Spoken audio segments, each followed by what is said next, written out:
할렐루야. 사순절 40일 기도학교 제29장 성령의 주권. 오늘 본문은 사도행전 10장 1절로 8절입니다. 가이사랴에 고넬료라는 사람이 있으니 이달리아 부데라는 군대의 백부장이라. 그가 경건하여 온 지방과 더불어 하나님을 경외하며 백성을 많이 구제하고 하나님께 항상 기도하더니, 하루는 제9시쯤 되어 환상 중에 밝히 보매 하나님의 사자가 들어와 이르되 고넬료야 하니, 고넬료가 주목하여 보고 두려워 이르되 주여 무슨 일이니까? 천사가 이르되 내 기도와 구제가 하나님 앞에 상달되어 기억하신 바가 되었으니 내가 지금 사람들을 요바에 보내어 베드로라는 시몬을 청하라. 그는 무두장이 시몬의 집에 유숙하니 그 집은 해변에 있다 하더라. 마침 말하던 천사가 떠나매 고넬료가 집안 하인 둘과 부하 가운데 경건한 사람 하나를 불러 이 일을 다 이루고 요바로 보내니라. 아멘. 하나님께서 기도학교를 처음 알게 해주신 것은 지금으로부터 7년 전입니다. 그때는 부목사 사역 중 하나였고 저 한 사람의 기도 생활을 위해 배운 것이었는데, 그때 그것이 지금 이때 이처럼 귀하게 쓰일 거라 상상도 못했습니다. 더욱이 그때 배운 것은 기억도 안 나요. 책이 책장 어디에 있었는지도 몰랐습니다. 그럼에도 작년 10월 19일부터 카카오 라이브를 통해 새벽을 깨워 먼저 기도하게 해주시고, 기도의 동역자들을 한 분씩 새벽 기도의 방으로 이끌어 주시고, 올해 사순절을 맞아 기도학교를 할 수 있도록 마음을 주시고 지혜를 주시고 만남을 인도해 주시고, 그리고 오늘 이렇게 기도하게 하여 주십니다. 저는 삼촌 모르드게가 조카 에스더에게 했던 말이 그래서 더 은혜가 되었습니다. 에스더 4장 4절입니다. 내가 왕후의 자리를 얻은 것이 이때를 위함이 아닌지 누가 알겠느냐 하니. 아멘. 에스더의 신부는 포로였음에도 왕의 마음에 들어 왕후의 자리에 앉게 되었습니다. 그런데 이를 두고 시기하던 간신의 음모로 함께 포로로 끌려온 유다 백성들이 모두 몰살당할 위기에 놓였을 때 삼촌 모르드게가 조카 에스더에게 한 말입니다. 내가 왕후의 자리를 얻은 것이 이때를 위함이 아니겠느냐. 사랑하는 여러분, 성령께서 오늘 새벽을 깨워 우리를 기도하게 하신 이유가 있습니다. 그리고 이처럼 기도의 자리에 앉기까지 그동안 인도해 주신 지난날의 여정이 분명히 있습니다. 우리는 그 시작을 기억해요. 그것은 예상치 못했던 아픔과 문제일 수 있었고, 외로움과 답답함의 마음에 상처였을 수도 있었고, 영적 갈급함과 목마름이었을 수도 있었습니다. 그런데 그때 그 여정의 길이 지금 우리를 기도의 자리로 인도해 주었다는 것입니다. 아픔과 문제와 마음의 상처와 영적 갈급함이 우리를 무너뜨린 것이 아니라 더 주님께 가까이 엎드려 기도하는 기도의 방석이 되었다는 것입니다. 그러니 그때 그 일이 오늘 기도의 자리를 위함이 아니겠느냐.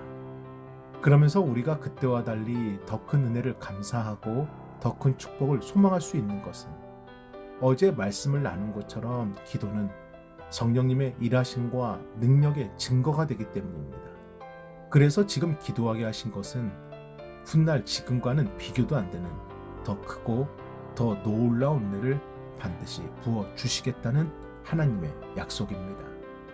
그러므로 오늘도 우리는 기도할 때 성령님의 일하심과 능력을 믿고 성령님의 인도하심에 순종하는 성령 충만한 삶을 원하고 바라고 기도해야 합니다. 그래서 오늘 기도학교의 주제는 성령의 주권입니다. 오늘 본문에 나오는 고넬료는 로마 군대의 백부장으로 그의 삶과 신앙은 참으로 아름답습니다. 사도행전 10장 2절입니다. 그가 경건하여 온 지방과 더불어 하나님을 경외하며 백성을 많이 구제하고 하나님께 항상 기도하더니. 아멘. 천사는 고넬료에게 그대의 기도와 구제가 하나님 앞에 올려져 하나님께서 그대를 기억하신다 축복을 전해줍니다. 사랑하는 여러분, 예수 그리스도의 이름으로 선포합니다. 이 새벽을 깨워 기도하시는 여러분의 삶과 기도가 하나님께 올려지고 하나님께서 기억하시는 삶과 기도가 되시길 예수 그리스도의 이름으로 축복합니다. 자, 고넬료를 찾아온 천사가 또 하나의 하나님의 뜻을 전합니다. 사람을 보내어 베드로를 만나도록 청하라. 그런데 고넬료에게만 베드로를 청하라 하신 것이 아니라 베드로에게도 먼저 환상을 보여주시고 성령께서 말씀하여 주십니다. 사도행전 10장 19절로 20절입니다.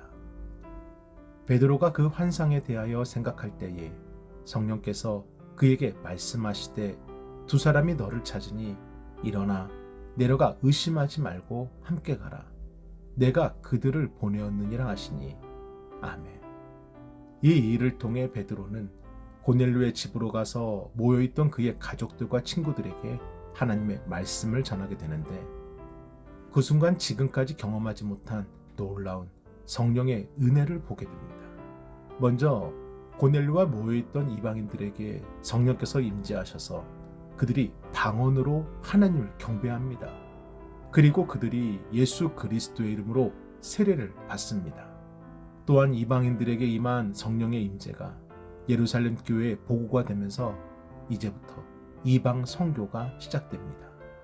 사랑하는 여러분, 이 놀라운 사건의 시작은 기도였습니다. 고넬료의 기도, 베드로의 기도. 그런데 어제와 오늘 말씀드렸듯이 기도는 누구의 일하심이고 누구의 능력입니까?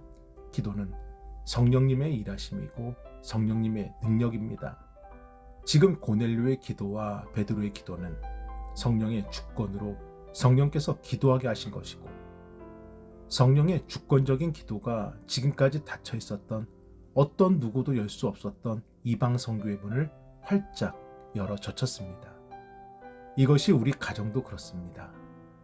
우리 가족도 형제도 이웃도 친구도 성령의 주권적인 기도만이 막혀있던 모든 벽을 허물어버리고 막아섰던 모든 장애물을 뛰어넘는 능력으로 나타나게 됩니다. 그러므로 성령님은 우리가 하나님의 뜻을 알고 하나님의 뜻을 따라 구하길 원하십니다. 기도는 우리가 바라는 것을 이루는 것이 아니라 하나님이 바라시는 것을 우리를 통해 이루시는 것입니다. 그러므로 첫째, 기도의 자리를 떠나지 마십시오. 비록 준비되어 있지 않아도 오래 기도하지 못해도 한숨과 걱정과 분노가 내 안에 여전히 있어도 기도의 자리에 있어야 그래도 기도합니다. 성령의 주권적인 기도의 능력을 경험하고 싶으십니까? 결단코 기도의 자리를 떠나지 마십시오. 둘째, 원하고 바라고 기도하십시오. 우리가 진실로 하나님의 음성을 듣고자 한다면 하나님은 어떻게 해주실까요?